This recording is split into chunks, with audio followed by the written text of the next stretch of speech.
Bonjour à tous. Alors, je vous écris aussi dans le chat. Bonjour. Eh bien, je vais démarrer. Bonjour Dominique, tu es avec nous, je vois. Alors, Bonjour bonjour. Tania. Bonjour. Bonjour et bienvenue à ce 7e et dernier webinaire de confinement sur une thématique non pas technique aujourd'hui, mais business. Une thématique commerciale pour vous permettre d'approfondir le premier rendez-vous avec votre client. Vous allez voir Dominique, que vous voyez à l'écran, et vous allez voir avec lui l'importance de la découverte des besoins de votre client pour augmenter votre impact commercial et obtenir la commande. Mais avant de donner la parole à Dominique, je vous propose de prendre quelques minutes pour vous rappeler les règles pour le déroulement de cette conférence. Si vous avez du mal à voir l'écran, si l'image se fige, si vous ne m'entendez pas, vous pouvez utiliser le chat qui est en bas à votre droite. Nous sommes 3 aujourd'hui en back-office et nous sommes là pour vous aider. De manière plus simple, vous pouvez rafraîchir votre écran ou alors vous pouvez passer sur Google Chrome, le navigateur qui est recommandé pour cette conférence. En cas vraiment de gros soucis, vous pouvez la suivre également sur votre téléphone, ça fonctionne très bien. Alors, nous avons volontairement coupé les micros. Donc, si vous avez une question par rapport à ce que va nous dire Dominique, vous pouvez utiliser le chat qui est en bas à votre droite. Nous allons enregistrer toutes les questions. Nous n'y répondrons pas en live aujourd'hui parce que ça va durer trop longtemps et vous êtes trop nombreux. Par contre, nous y répondrons et on vous le promet si vous venez nous rejoindre en formation. Alors, ce que va vous présenter Dominique est issu d'une formation business qui existe en présentiel et qui sera disponible début juin en 100% distanciel au travers de webinaires de ce type. Mais on vous en parlera tout à l'heure. Alors, pour vous accompagner dans ce webinaire, donc il y a moi, il y a Cédric, il y a Camille, que vous connaissez mais que vous ne voyez pas aujourd'hui, il est en back-office, et donc Dominique, qui est notre formateur Explore, Business et Management. À l'issue de ce webinaire, vous aurez accès à un questionnaire durant lequel vous pourrez notamment vous inscrire aux formations distancielles et présentielles sur le business. Vous avez également accès au replay. Alors, le replay, vous les retrouvez où? Sur le site Facebook Aguerre pour les pros, ou alors vous les retrouvez sur le site aguerre.com/fr. Nous avons une rubrique spécifique Covid-19, rubrique dans laquelle la 5e rubrique concerne les compétences, et vous y retrouverez tous les replays. Bien évidemment, vous avez aussi sur le site aguerre.com/fr/formation accès à notre catalogue et à l'ensemble de notre offre Explore. Je ne peux que vous inviter à y faire un tour. Dominique, tu es là? Tania, je suis là. La parole Merci est à Tania. toi. Donc, pour notre dernier webinaire de confinement, c'est toi qui le termine sur la thématique du commerce. Dominique, à toi de te lancer. Merci Tania. Tout d'abord, bonjour à toutes et tous. J'espère que vous vous portez bien, ainsi que vos proches. Alors, avant de détailler le programme de ce webinaire, je voudrais tout simplement vous faire partager ce que vous nous faites partager dans la filière. Vous nous dites souvent, aujourd'hui, quand on est patron, quand on est entrepreneur, on endosse plusieurs casquettes, je dirais même plusieurs costards. Vous êtes à la fois technicien, commercial, patron, vous êtes aussi comptable aussi, et tout à la fois d'ailleurs, parfois dans la même journée. Pour chacune de ces missions, vous avez évidemment besoin de compétences spécifiques, et pour réussir, et vous le savez aussi, aujourd'hui le savoir-faire technique est une nécessité, c'est nécessaire, mais il ne suffit pas, il ne suffit plus. Il faut aussi être armé commercialement pour faire la différence et être efficace justement dans la démarche commerciale. Et plus que jamais, je dirais, dans cette reprise d'activité. J'ajouterai aussi le savoir-faire d'un point de vue managérial pour mobiliser vos équipes, voire les remobiliser prochainement hein, pour leur redonner le cap. C'est un sujet qui pourrait faire l'objet d'un autre webinaire. En tout cas, quelles que soient les expériences que vous pouvez avoir dans ce domaine, vous avez toujours à y gagner, à vous améliorer. Et d'autant plus commercialement, parce que dans ce contexte de reprise tel que je le disais, chacun d'entre vous aura à cœur de retrouver le plus rapidement possible une bonne activité business, c'est-à-dire renouer avec vos clients, gagner aussi des nouveaux clients pour déclencher un chiffre d'affaires le plus diversifié et rentable possible. Donc, gagner en efficacité commerciale est un véritable atout plus que jamais. Alors, pourquoi? Je n'ai retenu que 3 choses essentielles pour ne pas perdre de temps. Ça vaut pour vos chantiers. Plus on est efficace, que ce soit pour un chantier ou dans sa démarche commerciale, de toute manière, de près ou de loin, ça contribue à la rentabilité. De ne pas manquer des ventes complémentaires aussi, et de ne pas rater la moindre opportunité. C'est tout l'objet de ce webinaire autour de l'approche commerciale et particulièrement de réussir ce premier rendez-vous. Il y a une bonne nouvelle dans tout ça, parce que je sais que là, il y a beaucoup de techniciens dans l'âme. Un entretien de vente, c'est aussi une technique. Ce sont des astuces, c'est une méthode pour être plus efficace encore, pour mieux transformer votre premier rendez-vous précieux en commande, et puis aussi être plus serein et être plus pro encore que ce que vous ne faites aujourd'hui. Alors, le programme de ce webinaire, dans un premier temps, j'ai pris parti de vous faire découvrir globalement la démarche commerciale. Je ne rentrerai pas dans le détail, mais c'était pour vous montrer la manière dont s'inscrit ce premier rendez-vous dans une approche que vous souhaitez évidemment gagnante avec votre client. Puis je détaillerai les 2 étapes clés de ce premier rendez-vous, la prise de contact avec votre client pour créer le climat favorable et la découverte des besoins dont a fait allusion tout à l'heure Tabu. Je terminerai par une conclusion, une synthèse, et à 2 reprises, je ferai appel à vous concernant des questions à choix multiples. Voilà pour le programme. J'espère, nul doute, que vous êtes bien installés. Vous me voyez, je ne vous vois pas. Donc, pas d'inquiétude, et c'est parti. Alors, commençons par, d'une manière générale, la démarche commerciale. C'est quoi? Qu'est-ce qu'on entend par une démarche commerciale? De manière très imagée, c'est la route que vous décidez de tracer pour votre relation avec vos clients, de la prospection jusqu'à la fidélisation. À ce titre, vous comprenez que c'est directement impactant sur le développement de votre chiffre d'affaires, gagner des clients et les développer et les fidéliser. Et il est important de ne négliger aucun moment de la relation avec vos clients, puisque vous les voyez, je dirais, avant, pendant et après vos chantiers. Donc, ce que je vous propose, c'est simplement de remettre en perspective ces 6 étapes. Il y en a 6, comme les 6 lettres du verbe tracer. On va les passer en revue pour que je vous situe où se trouve le premier rendez-vous et en quoi il est important dans ce déroulement. Première étape, évidemment, c'est de trouver des clients, ça va de soi, c'est la prospection, tout simplement, en un seul mot. Cela regroupe toutes les actions que vous faites, à savoir, c'est une multitude d'actions via des apporteurs d'affaires, votre site web, la presse, les flyers, le bouche à oreille, des portes ouvertes, etc., voire également les réseaux sociaux. Alors, je termine par les réseaux sociaux parce que je vais vous passer une information pour ceux qui n'ont peut-être pas vu passer.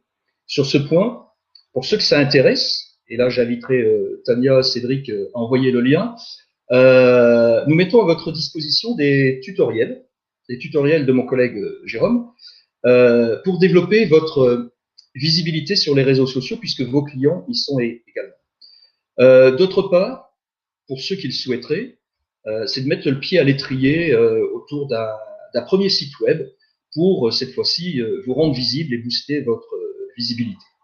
Donc ça, c'est à titre d'information, à votre demande, on peut vous envoyer le lien. La deuxième étape, et pas des moindres, alors quelques instants parce que ça ne veut plus défiler, voilà, quelques instants, la deuxième étape, réussir votre premier rendez-vous. Vous avez été contacté par un prospect et il vous a envoyé un mail, parce qu'aujourd'hui c'est le mail, pas le Minitel bien sûr. Et là, il s'agit de réussir son entrée et de bien cerner son besoin. Et c'est là que réussir son premier rendez-vous aura un impact sur l'instant, mais sur toute la dynamique que vous mettez par la suite dans cette démarche commerciale. C'est une étape clé du parcours parce que la prospection, c'est un investissement, c'est clair. Et il s'agit pour vous de pleinement saisir l'occasion de faire passer votre prospect en client. Et nous verrons comment s'y prendre. Troisième étape, la réalisation de votre devis. Je ne m'étends pas, il y a des règles de contenu, de forme, des règles législatives aussi, comme le droit à la rétractation ou ce genre de choses. Mais surtout, il s'agira de personnaliser votre devis. Et j'insiste là-dessus parce que c'est ce qu'attend votre client et ça dépend aussi directement de ce que vous aurez fait au premier rendez-vous. Puis ce devis, alors dans l'idéal, j'y reviendrai parce que certains d'entre vous font 1 ou 2 entretiens, dans l'idéal, c'est de le remettre en main propre pour aller le vendre, voilà, pour convaincre votre client en argumentant votre offre. Et c'est aussi un moment précieux. Je ne rentre pas dans le détail, nous le voyons dans nos formations, puisque ça requiert aussi quelques techniques. Vient ensuite, et évidemment, puisque vous avez été convaincant et que vous avez conclu l'affaire, vient l'étape de la réalisation du chantier. Alors, que dire là-dessus? Bien sûr, l'exécution du chantier, sa réception du chantier avec des règles et sa facturation. Puisque c'est bien connu, on dit souvent que l'affaire est finie lorsque on a été payé. Concernant cette étape d'exécution, également à titre d'information, parce que là c'est l'actualité oblige, on a mis également à votre disposition sur nos sites une attestation d'autorisation de chantier qui permet de rassurer votre client. Rassurer parce qu'il peut avoir des inquiétudes comme quoi vous vous engagez à respecter les consignes sanitaires liées au Covid-19, à la fois pour sa sécurité, la vôtre et celle de vos salariés si vous en avez. Ça aussi, rassurer dans le premier rendez-vous, c'est important. Donc, on peut vous envoyer le lien si ça vous intéresse. On pourrait penser que le chantier est fini, ça s'en arrête là. Toutefois, la démarche commerciale ne s'arrête pas là, puisque si vous avez créé une relation tout au long, une bonne relation, et de surcroît une bonne prestation, l'idée c'est de capitaliser et de profiter de cette belle relation pour oser demander de la recommandation et préparer aussi tous les actes de fidélisation. Voilà. Et là, la boucle est bouclée. Alors sur cette dernière étape, même chose, il y a quelques techniques et quelques règles qu'on déploie dans nos modules. Voilà pour la démarche commerciale, de manière à bien inscrire ce premier rendez-vous. Ce qui est important de souligner dans cette démarche constituée de 6 étapes, et vous l'avez compris, c'est qu'à tout moment, vous allez faire vivre une expérience client, puisqu'il a des interactions avec votre entreprise. Et donc, de ce fait, aucune de ces étapes n'est à négliger, au risque de casser, si je puis dire, l'expérience avec votre client, précieuse dans le sens où s'il a vécu une bonne expérience sur toutes ces étapes, c'est un allié pour vous, puisqu'il va pouvoir vous recommander et surtout vous rappeler. Voilà pour la démarche commerciale dans laquelle s'inscrit l'entretien de vente. Et on ne peut pas imaginer, dans cette démarche commerciale, qu'on fasse un entretien sans le temps nécessaire, qu'on ne fasse pas un entretien impactant et très efficace. Comme on vient de le voir, il s'inscrit dans l'ensemble de cette chaîne. Alors, avant toute chose, un entretien de vente, c'est un acte de vente. Et dans vos métiers, vous le savez, vous devez instaurer un climat de confiance, puisque vous entretenez des relations pérennes avec vos clients. L'idée étant de faire un acte de vente gagnant-gagnant, un acte de vente équilibré. Alors, c'est quoi un acte de vente équilibré? Il s'agit pour vous, en termes d'effort, de convaincre votre client de votre proposition, de votre offre globale, et obtenir, et ça, cette fois-ci, c'est un effort de votre client, obtenir son engagement, qui se traduit par la commande. C'est ça, en fait, une relation équilibrée, gagnant-gagnant, qui nécessitera à vous, vendeurs, de faire preuve d'influence, bien sûr, et on en reparlera avec le questionnement influent lors de votre premier rendez-vous, et non pas de manipulation, qu'on soit bien clair là-dessus. En synthèse, plus que vendre, vous devez convaincre votre client de vous acheter. Alors, cet entretien, alors, il y a un peu de, voilà, vous devriez, voilà, cet entretien, pour vous, c'est donc un investissement. C'est un investissement dans le sens où c'est du temps, c'est de l'argent, alors autant que faire se peut, qu'il soit le plus efficace possible.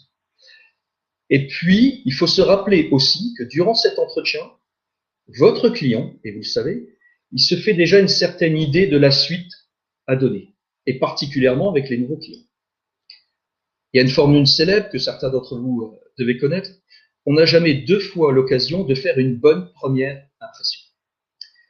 Donc, pour s'assurer d'un maximum de chances, pour transformer vos commandes, en profiter pour vendre mieux, plus de la vente complémentaire, cela requiert de la méthode et de la méthodologie, de la technique, comme je le disais précédemment. Concernant la méthode, un entretien dans sa globalité. Je n'aborderai pas toutes les étapes, je vais faire focus sur le premier rendez-vous. Avant l'entretien, bien sûr, il vaut mieux se préparer. Se préparer à réussir cet entretien. Ensuite, donc là, comme je le disais, on a pris parti de faire 2 rendez-vous distincts. Certains d'entre vous peuvent faire le premier et le deuxième rendez-vous dans un seul et unique entretien en remettant l'offre. Je vais faire focus sur réussir ce premier rendez-vous avec l'étape de la prise de contact et l'étape de comprendre le besoin. Plus que le besoin d'ailleurs, c'est aussi les motivations d'achat. Et cela, ça conditionne la suite. C'est la clé que vous devez obtenir. Et ce deuxième rendez-vous, vous le voyez ici à l'écran, je ne rentre pas puisque on n'aborde pas ce matin, c'est inscrit dans les formations. Alors, voyons dans le détail les clés de la réussite de ce premier rendez-vous avec la prise de contact et cette phase de découverte. Commençons par la prise de contact. Il est clair qu'un nouveau client, ce prospect, vous connaît peu ou pas. Il a certes peut-être glané quelques informations sur votre entreprise, voire entendu parler de vous, ou alors on vous a recommandé. Bref, il n'a pas forcément une idée précise de votre savoir-faire. Et qui mieux que vous, et c'est l'occasion, puissiez en parler lors de ce premier contact. C'est pourquoi cette première prise de contact est vraiment un moment unique et privilégié pour vous. Pour vendre votre savoir-faire, on le verra, vendre votre savoir-faire, votre équipe, votre activité, etc., avec un discours attrayant. Et on dit souvent, il faut se vendre avant que le client nous achète. C'est ce que vous faites, bien sûr, je n'en doute pas. L'idée, au travers de ce webinaire, c'est de rendre votre prise de contact encore plus percutant en respectant quelques règles simples. Et je vais vous parler de soigner le fond et à la fois la forme de cette prise de contact.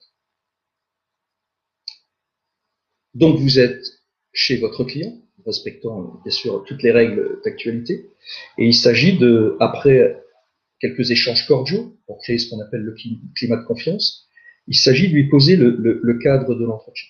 L'idée étant, ça ce sont vos premiers mots, dans un temps très court et tout simplement, le plus simplement, c'est de décliner la raison pour laquelle vous êtes venu, pour lui expliquer et le rassurer comment ça va fonctionner. Donc fixer la raison d'être, voilà, suite à sa demande par téléphone, etc. Vous êtes là pour lui trouver la solution la plus adaptée, que ça résonne, que votre discours résonne dans l'attention qu'il peut porter. Et le deuxième temps, en ayant pris parti de 2 rendez-vous, lui expliquer que ce premier contact, c'est pour bien comprendre son besoin, pour que vous puissiez lui offrir la meilleure offre possible, personnalisée à son cas, et que le deuxième rendez-vous se fera dans un deuxième temps, où vous allez lui présenter votre offre. Et enfin, le troisième temps, il s'agit tout simplement de prendre accord auprès de votre client s'il est OK à la fois sur le contenu et le temps de l'entrevue. Ces premiers mots peuvent être anodins, mais ils ne le sont pas parce qu'ils vous garantissent toute l'attention de votre client, qu'il soit prêt à vous écouter et à échanger avec vous par rapport à cette première démarche professionnelle. Ensuite vient le temps, comme je le disais, de présenter votre entreprise, comme je viens de l'évoquer. Quand je dis présenter, non, plus que présenter, c'est vendre son entreprise. Au travers de ce que l'on appelle un pitch d'accroche. Et là, je vais vous parler de la première règle, le fond, ce que vous allez dire. Donc, bien sûr, vous allez définir votre mission, votre contour d'activité, votre savoir-faire, votre valeur ajoutée aussi. C'est tous différents, ce qui vous différencie des uns et des autres. À ce titre, un conseil, personnalisez votre présentation selon le type de demande de votre client. Il est bien clair que si un client vous a fait appel pour une rénovation quelconque, vous assisterez sur vos compétences et références dans le domaine. Ça permet de personnaliser, il sera attentionné là-dessus. Puisque je parle de références, à titre d'information également, sachez que si vous souhaitez constituer un book de références, je vous invite à consulter notre guide pratique qui s'intitule « Garder le contact avec vos clients ». Dans ce guide, il y a quelques astuces justement pour aller glaner des éléments auprès d'un client satisfait pour constituer votre book.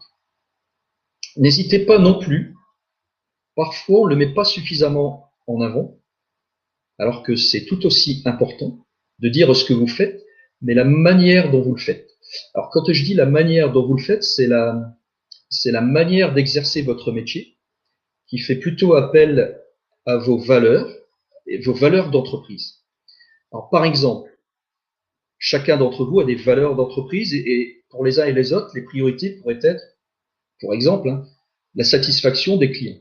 Alors quand on dit la satisfaction du client, c'est la satisfaction dans toute la relation avec vos clients, avant, pendant et après le chantier. Et tout le monde y attache de l'importance, mais ça mérite peut-être de le dire et d'expliquer comment vous faites en sorte que le client soit satisfait sur toute la chaîne. Ou alors, le respect des engagements ou la proximité ou ce genre de choses.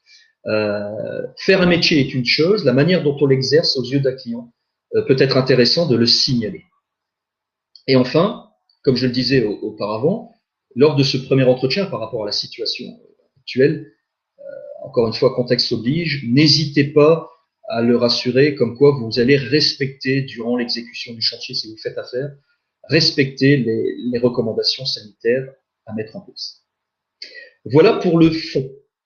Donc c'est un pitch d'accroche, l'essentiel en quelques mots, ça peut paraître simple, mais ça se prépare pour que ce soit le plus impactant possible. Vous ne parlez pas de votre entreprise pendant 3/4 d'heure, vous allez peut-être en parler pendant ne serait-ce que 5 minutes, et ces 5 minutes sont précieuses et méritent un temps de préparation. Voilà pour le premier conseil de fond. Concernant la forme, la deuxième règle concernant la forme. On le dit souvent, alors on le fait dans nos modules de stage, on dit souvent que ce que l'on dit est une chose, mais la manière dont on le dit est tout aussi impactant, aussi influençant dans la communication. Il s'agit de l'éloquence. L'éloquence, c'est l'art de s'exprimer. Tout simplement, c'est l'art de toucher votre interlocuteur. Je dirais, quand on dit toucher l'interlocuteur, c'est à la fois être naturel, authentique, de manière à être impactant, mais je dirais, comme tout chef d'entreprise, assez souvent, il suffit d'en parler avec passion pour déjà être éloquent. Et ça se ressent vis-à-vis du client. Concernant vos supports que vous pouvez utiliser, vos supports quels qu'ils soient de présentation, ça peut être une maquette papier, votre site web, une présentation sur tablette ou ce genre de choses. Un conseil, n'hésitez pas à y insérer des photos de votre équipe, par exemple, quelques images, des témoignages ou des références qui donnent vie à votre présentation d'entreprise. Bien sûr qu'il faut quelques chiffres, mais en quelques temps, vous devez être impactant. Il faut pas charger trop cognitivement votre client, mais aller à l'essentiel là-dessus. Et les images aident. Et puis qu'on se le dise, commenter sa maquette d'entreprise lors de ce premier rendez-vous, plutôt que de le laisser au client en simple lecture, c'est vraiment l'occasion de le toucher au cœur, comme je le disais tout à l'heure, d'autant plus si vous avez un message très passionné. Donc n'hésitez pas à commenter votre maquette ou toute autre chose. Entraînez-vous, comme je le disais, à ce pitch d'accroche, de manière à ce qu'il attire l'attention du client, mais qui, en si peu de temps, d'où l'importance, il puisse déjà imaginer les raisons pour lesquelles il a gagné à travailler avec vous. Si votre objectif c'est ça et que vous le transmettez, ce sera déjà une bonne première phase dans ce premier rendez-vous. Je dirais c'est toute la signature de votre entreprise que vous donnez en quelques minutes. Voilà pour la prise de contact. Une fois que le contact est pris, que la confiance est instaurée. Il s'agit de bien comprendre. Initial, vous avez eu un coup de fil, un mail, j'ai besoin de rénover ma maison. C'est la phase de découverte, de manière à bien comprendre son besoin. Donc une étape aussi importante dans ce premier rendez-vous. Ce que je vous propose, dans un premier temps, c'est de mettre en lumière les bénéfices de cette découverte. Quand on comprend les bénéfices et qu'on a conscience des bénéfices de quelque chose, alors on y attache d'autant plus le temps nécessaire. Et j'ai pris parti avant de rentrer dans la technique, de mettre en lumière le bénéfice de cette découverte. Alors cette phase de découverte, je dirais, c'est un cadeau. Alors quand je dis un cadeau, vous pouvez être surpris.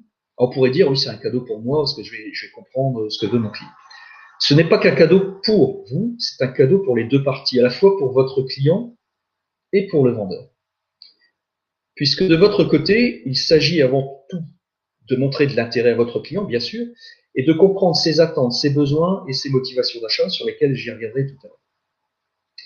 Et toute cette collecte d'informations essentielles, c'est déjà pour vous préparer à la suite de la vente. Nous ne sommes jamais qu'aux prémices de la vente, à la suite de la vente. Donc, comme je le disais tout à l'heure, une bonne découverte vous garantit déjà de mieux transformer vos rendez-vous. Du côté du client, c'est le moment où vous allez laisser s'exprimer pleinement. Il va pouvoir aussi réfléchir par rapport à l'échange avec vous, préciser sa demande lors de l'échange. Il est tout simplement valorisé en respectant quelques règles. Et un client valorisé, il va vraiment se mettre en confiance. Et la relation de confiance, c'est pas vous que je vais apprendre que c'est important lors de la prospection avec un client. La relation puisse s'instaurer dès le départ.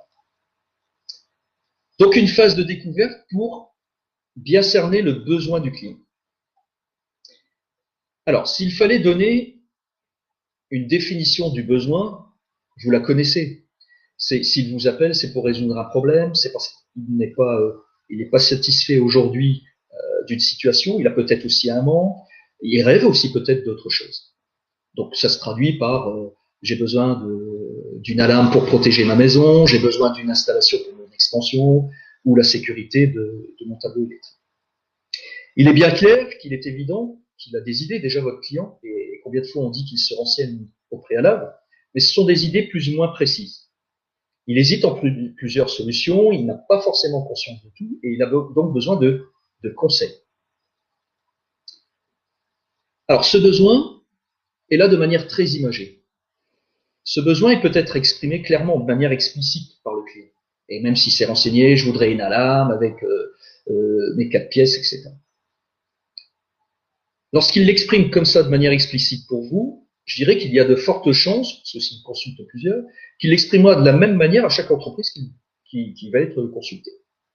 En restant sur cette partie visible de l'iceberg, pour une image, je dirais que l'ensemble, dans cette situation, l'ensemble des artisans, des installateurs qui vont être face à ce client, s'ils s'en tiennent qu'à cela, ce sera une posture plutôt de fournisseur. Ok, je vous ai bien compris, vous voulez ça, je vais vous le donner, c'est entre guillemets une position de fournisseur.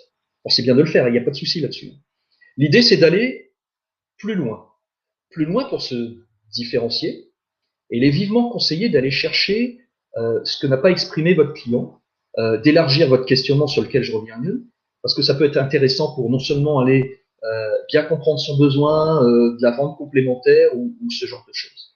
Et c'est toute la pertinence de vos questions lors de ce premier entretien que je présenterai qui contribue vraiment, cette fois-ci, à une posture de conseiller face à votre client. Alors, j'ai beaucoup parlé des besoins. Pour aller plus loin encore, à un moment donné, je vous ai parlé des motivations d'achat. Il est également nécessaire d'identifier ces motivations d'achat. Alors, besoin, motivation d'achat, on peut se poser des questions. Alors, puisque je vous dis poser des questions, comme je vous l'ai promis en préambule, je vais vous poser une première question. Donc, je vais vous envoyer une enquête d'ici quelques instants, mais avant de lancer le sondage, je vais vous détailler cette question. Parmi les caractéristiques que vous allez voir sur vos écrans, en tant que client cette fois-ci, en tant qu'acheteur lambda, À quoi êtes-vous le plus sensible? Parmi les 5 caractéristiques, êtes-vous plus sensible à la facilité d'utilisation d'un produit ou sa nouveauté, son efficacité, sa durée de vie ou le respect de l'environnement? Alors, vous n'avez qu'un seul choix, je pense que vous l'avez compris, et je vais lancer l'enquête. Alors, normalement, chacun d'entre vous, vous devez avoir la question, et puis, alors il y en a qui sont très rapides, voilà, ça répond. Je vais vous laisser le temps de la réflexion.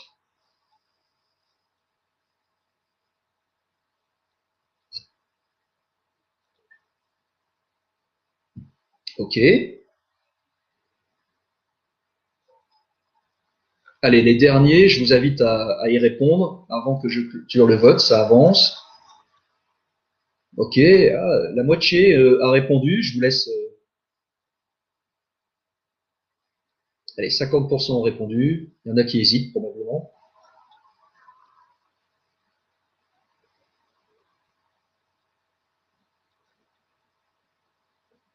Alors, il y a une caractéristique qui mène, toutefois, vous allez voir, c'est très partagé. Ok. J'ai pas forcément, ça avance, encore allez, les tout derniers.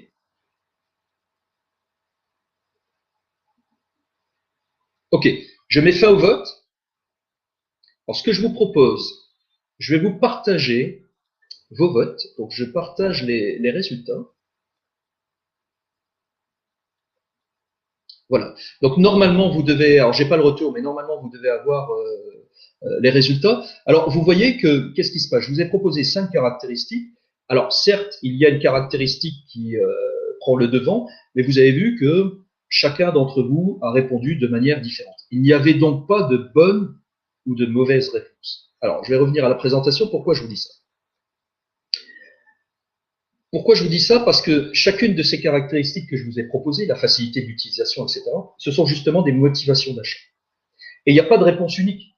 Vous étiez en posture d'un client, c'est la même chose pour vos propres clients. Chacun aura des motivations d'achat. La motivation d'achat, c'est ce qui pousse un client à valider son acte d'achat. Ce qui pousse même à valider son acte d'achat par rapport à 2 œuvres, parfois même si c'est un peu plus cher. Mais en tout cas, à ses yeux, ça a de la valeur. Et pour bien comprendre la différence entre besoin et motivation d'achat, je vais vous donner un exemple précis. Un exemple, un client, vous aimez le besoin d'avoir un système d'alarme de protection pour son habitation. Un premier client peut avoir une attente très particulière pour ce système d'alarme. Il veut un système d'alarme, ça c'est acté. Mais il serait sensible peut-être à sa facilité d'utilisation, parce qu'il est sensible à la commodité d'usage, par exemple. Un autre client qui a également besoin d'un système d'alarme pour protéger son habitation, lui, il peut être sensible à la fiabilité, par exemple, du produit. Donc, vous venez de le comprendre, dans les 2 cas, il s'agit du même besoin, mais de 2 motivations d'achat différentes. Pour l'un, c'était plutôt lié au confort, et puis pour l'autre, à la fiabilité. Ainsi, pour chaque client différent, il faut identifier son cas personnel. Alors, je joue sur les mots parce que quand je dis son cas personnel, pardon, euh, il y a plusieurs classifications de motivation d'achat. Si vous allez sur Internet, vous allez trouver une multitude de classifications. La classification la plus connue et reconnue dans la vente, dans le commerce, c'est ce qu'on appelle le SONCA. Le SONCA détermine les 6 grandes familles de motivation d'achat, à savoir la sécurité, l'orgueil, la nouveauté, le confort, l'argent et la sympathie. C'est les 6 grandes familles qui animent un client pour franchir le pas sur un acte d'achat. Bien sûr, un client peut être animé par deux ou 3 points, qu'on soit clair. Un client peut être animé en vue d'une solution, d'être animé par le confort et la sécurité, par exemple. Alors vous me direz, quel est l'intérêt à la fois de découvrir son besoin et les motivations d'achat? Une telle investigation, à quoi ça sert? Tout simplement, on ne s'adresse pas de la même manière à une personne qui sera sensible au confort ou plutôt sensible à la nouveauté, par exemple. Et ça vous servira lors de l'argumentation de votre offre. Et ça se passe au premier rendez-vous. Comme quoi, dans ce premier rendez-vous, il y a une collecte d'informations très importante. Alors, pour illustrer, alors je ne rentrerai pas dans le détail, dans nos modules, on rentre vraiment dans le détail pour associer, lorsque vous détectez une motivation d'achat, quel est le comportement à adopter. Je donnerai deux exemples. Un premier exemple plutôt dans les motivations dites rationnelles. Les motivations rationnelles, c'est celles que vous avez à gauche de l'écran. C'est des motivations objectives et très pour lesquelles vous allez devoir montrer des preuves très très concrètes. Donc un client qui souhaite de la commodité ou du gain, c'est-à-dire du confort, à ce client, il va falloir que vous soyez pertinent dans la preuve apportée que votre produit, votre solution a une facilité d'usage. Et donc, il va falloir y porter une attention particulière pour que lui porte une attention particulière à votre offre. Un deuxième exemple, plutôt, alors c'est beaucoup plus subjectif, sur ce qu'on appelle les motivations d'achat plutôt irrationnelles, l'orgueil, la nouveauté ou la sympathie. Je prendrai qu'un seul exemple. Un client qui serait animé par quelque chose de prestigieux, parce que dans l'installation électrique, ça anime plutôt l'orgueil. Là, ce qu'il va falloir avoir comme comportement à adopter, il va falloir le valoriser. Valoriser le client et valoriser dans l'offre que vous allez lui proposer et qui est personnelle grâce à l'écoute attentive que vous avez pu avoir. Pour terminer avec le son cas, j'ajouterai une dimension qui prend de l'ampleur depuis quelques années, et vous le savez, vous pouvez aller glaner sur Internet, hein, c'est la dimension de le E de l'environnement. C'est important aujourd'hui et il y a de plus en plus de clients sensibles à l'environnement. Et il faut savoir le détecter. Alors certains diront, il y a plusieurs écoles, quand la motivation d'achat environnement est également cachée dans les autres sons. En tout cas, ce qu'il faille retenir, c'est que ces clients sont sensibles à la performance environnementale, à l'investissement utile, lorsqu'ils vont dire OK, je vais acheter, ou encore à des produits, par exemple, peu énergivores. Voilà. Donc, dans nos modules, on se familiarise avec toute cette pratique de son cas ou son case sur des cas très concrets. Alors, à titre d'information, nous mettons également à disposition, alors c'est sur les mêmes liens que j'ai évoqués tout à l'heure et qu'on pourra vous transmettre, des infographies pour agrémenter justement votre devis pour le deuxième rendez-vous, par exemple, selon le 100K de votre client. Là, à l'écran, je vous ai mis 3 infographies qui font résonance sur une motivation d'achat liée au confort, la sécurité, ou voire même au niveau des économies de l'argent. Alors, ces fiches produits sont orientées produit-solution. Mais au-delà du produit, et ça c'est un conseil et j'insiste et je le souligne, il sera aussi utile parce que vous allez mettre en valeur des caractéristiques de votre produit, mais vous pouvez aussi mettre en valeur les caractéristiques de votre entreprise, la manière dont vous fonctionnez, la manière dont vous œuvrez. Je vais vous donner quelques exemples précis. Lorsque vous êtes une entreprise pignon sur rue avec une certaine longévité, une pérennité, une notoriété, etc., ça peut rassurer un client dont sa motivation d'achat est plutôt la sécurité. Il a besoin de s'adosser à une entreprise qui a une forte notoriété. Eh bien, ça vaut le coup de le mettre en valeur. Peut-être aussi votre attention pour les uns et les autres que vous attachez, par exemple, ça peut paraître anodin, mais au traitement de vos déchets. Alors cette fois-ci, ça fait écho à la motivation d'achat dont je vous ai fait allusion la toute dernière, au E de environnement. Et si vous détectez dans ce premier rendez-vous les motivations d'achat liées à l'environnement, que vous savez mettre en exergue la manière dont vous traitez les déchets, etc., ça peut ne pas paraître anodin et faire la différence dans la validation de votre offre. Voilà pourquoi j'insiste sur bien choisir ces caractéristiques, pas que de produits, mais aussi d'entreprise, qui peuvent être utiles pour répondre à la motivation d'achat d'un client. En conclusion, avant d'aborder maintenant la technique, je pense que vous l'avez compris, le code de la réussite de votre future argumentation, c'est à la fois de déterminer le besoin du client, mais aussi d'identifier son cas. Donc maintenant, vous savez que les motivations d'achat. Si vous menez à bien cela dans les règles de l'art, ce sera un gage pour vous de différenciation parce que vous aurez fait une investigation très poussée. Et surtout, comme je le disais, ça permettra de faire une offre personnalisée à la demande du client pour lequel il va se sentir considéré et avoir été écouté. Alors maintenant, je vais vous parler de comment s'y prendre. Parce que ça requiert de la technique, mais avant la technique, je commencerai par le comportement à adopter. Alors maintenant, je pense que vous avez compris, quand vous voyez un micro arriver, c'est que je vais vous laisser la parole en vous posant une question. D'après vous, vous en tant que vendeur, lors du premier rendez-vous, et dans cette phase de découverte, on est bien dans la phase de découverte. À votre avis, quelle est la capacité la plus importante que vous devez développer? Je vais vous laisser 3 choix. Le premier choix, c'est être force de persuasion. Deuxième choix, avoir de l'empathie. Ou troisième choix, penser à la place du client.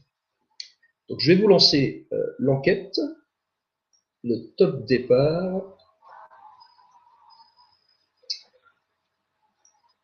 Et normalement, voilà. Je pense que j'espère, si je vois défiler, parfait. L'un d'entre vous a déjà répondu.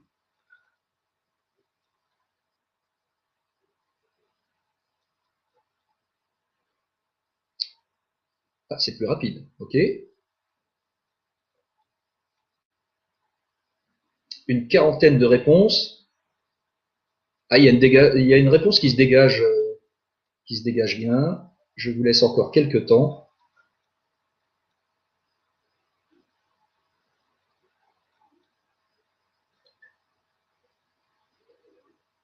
J'ai 58 réponses.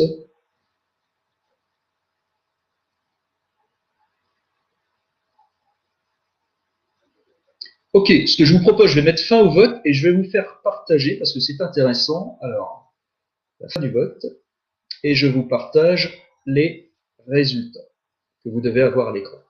Alors, qu'est-ce que l'on constate? C'est que, alors en effet, la bonne réponse, c'est la réponse 2, c'est avoir de l'empathie. Et je vais vous donner la définition de l'empathie. Alors, je reprends. Voilà, normalement, vous devriez avoir à l'écran. Oui, c'est arrivé. Il y a 2 qualités pour un bon vendeur, ce qui caractérise un bon vendeur lors de son entretien face à face avec le client. Les 2 qualités, c'est l'empathie et être projectif. Lorsque nous sommes en phase de découverte lors de ce premier rendez-vous, il s'agit d'être empathique. Alors l'empathie, c'est quoi? C'est tout simplement se mettre à la place du client en vue de le comprendre. Alors c'est pas que de la sympathie, c'est pas de la sympathie d'ailleurs, c'est de l'empathie. On est à sa place et donc on le questionne pour le comprendre et pour l'aider ultérieurement. La projectivité, c'est tout autre chose. Cette fois-ci, c'est l'art d'influencer. Et cet art d'influencer est nécessaire d'avoir ce bon comportement dans d'autres étapes. L'idée qu'on soit clair, chacun d'entre vous, il y a des tests pour ça que je peux travailler aussi en stage, chacun d'entre vous avait une certaine dose d'empathie, de projectivité. Ce n'est pas le problème. L'idée, c'est de savoir quand changer, alors pour imaginer, quand changer d'aiguillage au bon moment, se mettre sur le bon mode. Et là, vous l'avez compris, lorsqu'on est en mode de découverte, il faut être dans l'écoute pour bien comprendre ce que souhaiterait son client et ne pas lui forcer la main aujourd'hui. Ceux qui ont répondu force de persuasion, je comprends, mais c'est plutôt une étape ultérieure. Voilà, ça permet de bien cadrer les choses. Et l'empathie, en quelques mots, s'il fallait traduire de manière encore plus simple, il s'agit de poser des questions pour comprendre, comme je le disais, mais c'est d'être aussi dans l'écoute active. Et l'écoute active, ça s'apprend, c'est de rebondir sur le moindre mot. Un client qui dit une phrase, un mot, etc., c'est qu'il y a un intérêt s'il l'a verbalisé. Et l'idée, c'est de rebondir sur ces mots, c'est ce qui fait aussi la différence par rapport à ses compétiteurs. Apprendre à se taire aussi. Parfois, les vendeurs, ou les vendeurs est pris de technique, et on peut le comprendre, on est parfois un peu trop bavard. Donc, laissons exprimer le client. Approfondir aussi la compréhension, et puis tout simplement, j'y reviendrai tout à l'heure, se faire confirmer les choses. N'ayons pas de croyance, ne se mettons pas à la place du client. À cette étape-là, c'est pas nécessaire. C'est ce qu'il souhaite, lui, qu'il faille comprendre. Alors, Pour la partie technique, concrètement, quelle est la technique, quelle est la méthode pour arriver à bien détecter son besoin, faire une investigation très profonde et détecter ses motivations d'achat. La technique consiste à questionner, c'est l'art du questionnement, comme on appelle, sous forme d'échange cordial, hein, qu'on soit bien d'accord, c'est pas un interrogatoire, c'est une discussion, c'est un échange, en jouant de 4 types de questions. Des questions dites ouvertes, alternatives, fermées, et des questions de prise d'accord. Et chaque type de question a une utilité bien précise. Et c'est ce que je vais maintenant vous expliquer.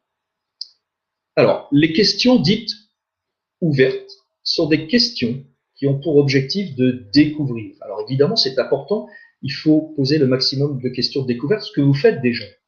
Mais toutes les questions de découverte sont importantes, ce qu'on appelle dans le jargon de la vente le CQQ, COQP, c'est-à-dire combien de capteurs, qui en fera usage, quand l'utiliserez-vous souvent, le pourquoi, etc.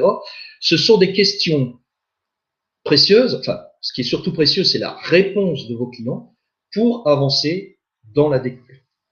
Ces questions sont utiles pour découvrir ce qu'il vous a dit, découvrir ce qu'il vous a pas dit, découvrir ce qu'il rêverait aussi, pour aller plus loin. Découvrir le besoin, mais comme je le disais, l'investigation parfaite, ce serait de découvrir les motivations d'achat. Alors là, j'ai pris parti pour ce point-là de vous donner quelques exemples, vous devez le voir à l'écran, de questions très précises, des questions passe-partout. Parce que lorsque vous posez la question à un client, quels sont vos critères d'achat pour tel type de produit, il est bien clair que dans la question, il va vous répondre, ça fera écho à cette motivation d'achat. Ah ben moi, je veux quelque chose de simple, monsieur. Ok, c'est la simplicité d'usage.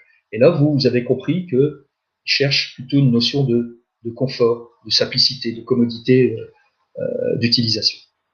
Autre question, hormis le prix, qu'est-ce qui est important pour vous? Là, on ne peut pas être plus clair, et ce qui est important, vous savez, que ce soit fiable. Ok, j'ai noté. Et là, ça résonne sécurité. Voilà. Qu'est-ce que vous prendrez en compte dans votre décision? Des réponses qui dévoileront vraiment la motivation d'achat, et on l'a vu tout à l'heure, ô combien précieux pour être encore plus impactant dans votre réponse. Également, des questions alternatives pour inciter. Alors là, je ne vais pas m'étendre, hein, on le travaille en formation, mais simplement, c'est pour faire des choix, parce que là, vous avancez dans votre entretien, pour faire positionner votre client sur des options déjà possibles. Aimeriez-vous plutôt ceci ou cela? Des questions fermées également. Alors, les questions fermées, il ne faut pas trop en faire. Toutefois, elles sont utiles pour confirmer des choses, verrouiller des choses. Une question fermée, en retour, c'est oui ou non. Voilà, tout simplement. Mais elles sont nécessaires. Ça vous permet également d'avancer dans l'entretien. Et enfin, des questions de prise d'accord. Et ça, c'est très important, parce qu'il y a le mot accord dedans. C'est des questions pour reformuler votre compréhension. Encore une fois, pas de filtre. On ne pense pas à la place d'eux.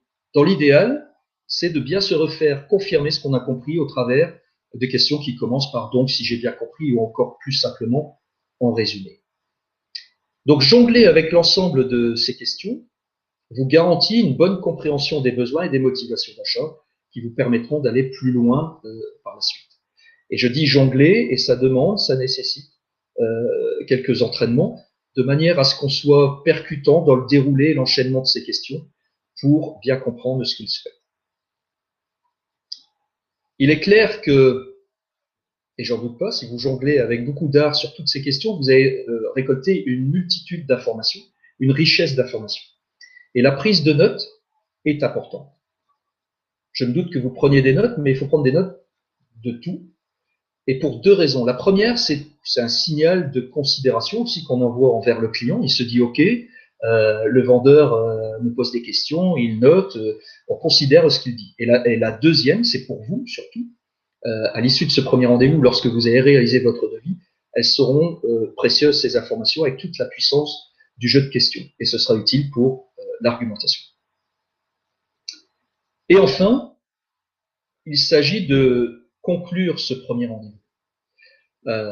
Quand je dis il s'agit de conclure, et vous l'avez compris, on le conclut par une reformulation complète d'une part, et pour obtenir le rendez-vous, le deuxième rendez-vous, alors soit chez le client, chez vous, dans votre showroom, ou peu importe.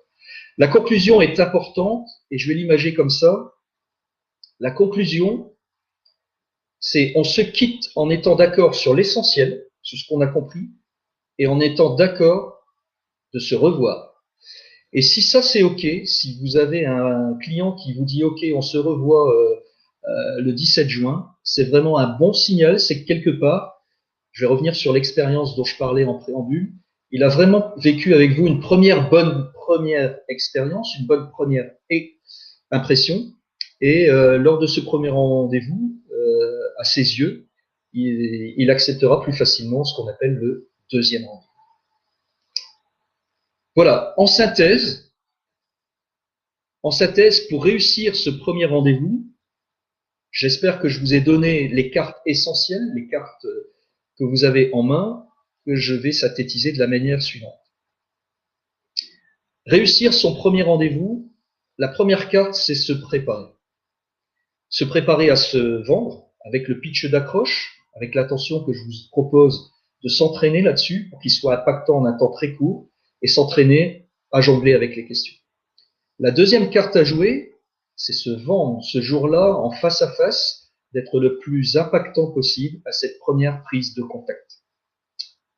Votre troisième carte, c'est un atout majeur. Ce troisième atout, c'est de bien écouter en développant votre écoute active, de ne pas penser à la place d'eux, et puis de jongler avec ces fameuses questions. Et enfin, et c'est ce qu'on vient de voir, c'est de bien reformuler avec précision l'ensemble des besoins explicites et ce que vous avez été chercher auprès de votre client. Voilà, si vous souhaitez approfondir tous ces sujets, comme l'a dit Tania, j'en ai fini. Moi, je vous invite à rejoindre la formation qui s'intitule Professionnaliser votre démarche au service de votre entreprise et de votre chiffre. Alors, en format distanciel, si vous le souhaitez.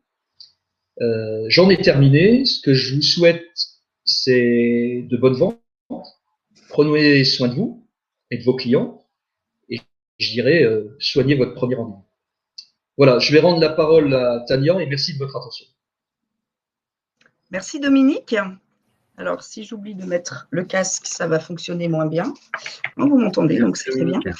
Merci Dominique. Alors, on voulait juste vous faire un petit dernier coucou avec le back-office également, puisque c'est notre dernier webinaire de confinement. Donc, merci à tous d'avoir été si nombreux à nous suivre. On n'abandonne pas les webinaires. On vous retrouvera très vite, soit pour des classes virtuelles en formation, soit pour des webinaires plus généraux comme ceux qu'on a fait jusqu'à présent. Voilà. Bonne continuation à tous. Prenez soin de vous et à très vite. Et Camille, tu peux lancer le questionnaire. Merci beaucoup, Dominique. Bonne journée à tous. Au revoir. Prenez soin de vous. À bientôt. Au revoir. Au revoir. Au revoir.